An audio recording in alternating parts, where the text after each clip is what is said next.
তাহলে আমরা গত ক্লাসে বলেছিলাম যে ইয়েস থাকলে আমরা রিপ্লাই ইন দ্য অ্যাফার্মেটিভ লিখব কি না।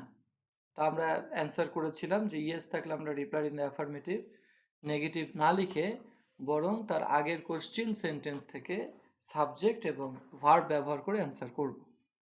এটা আমাদের গত ক্লাসে আমরা বলেছি। আজকে আমরা দেখব যে ইয়েস আর নো থাকলে আর কিভাবে অ্যান্সার অ্যাপ্রোপ্রিয়েট করে করা যায়।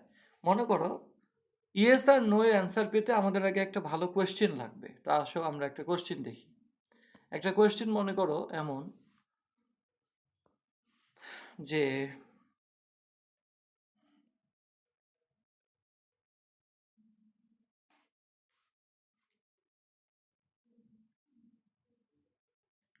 Shahan said to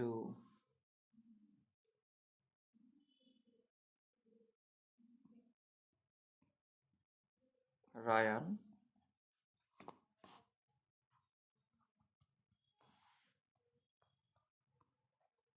will you go with me? তুমি কি আমার সাথে যাবে? এইটা মনে করো একটা কোশ্চেন করছে।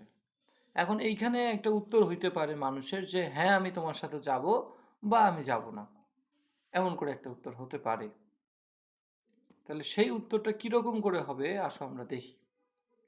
তাহলে এখানে অ্যান্সারটা আমরা আগে ডিরেক্ট স্পিচেই লিখি, তাহলে আমাদের বুঝতে সুবিধা হবে।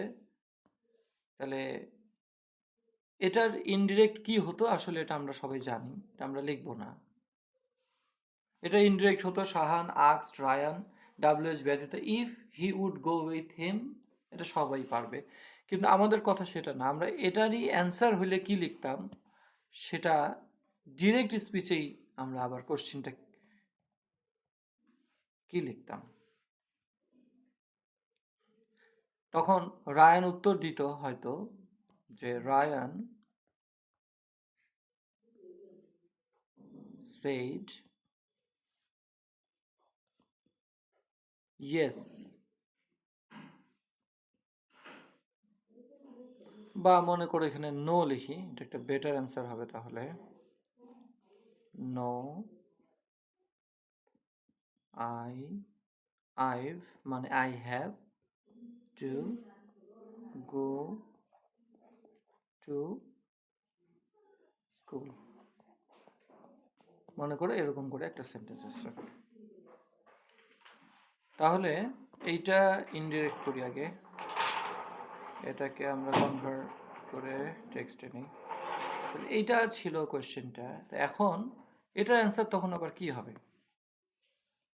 তখন এটার অ্যান্সার হতো যে রায়ান, এই যে নো আছে না, এই নো এর জন্য রিপ্লাই ইন দ্য নেগেটিভ, এখানে রিপ্লাই ইন দ্য নেগেটিভ লেখা যাবে।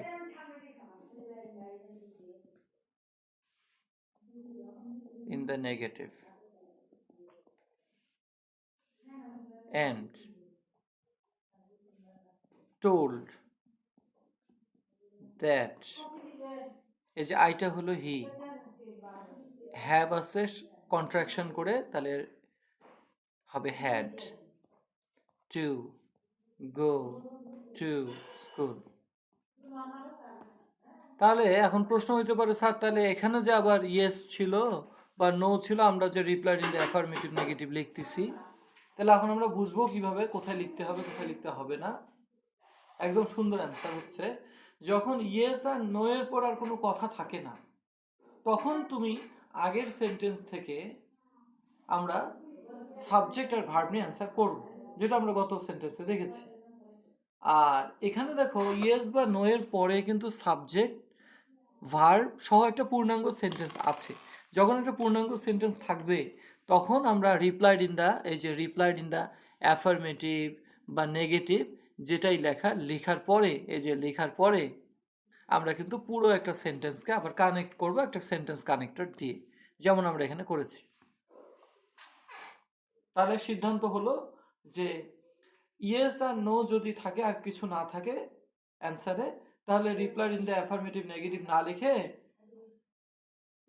আগের সেন্টেন্স থেকে সাবজেক্ট ভার্ব লিখে অ্যাফার্মেটিভ বা নেগেটিভ অ্যান্সার দিতে হয়।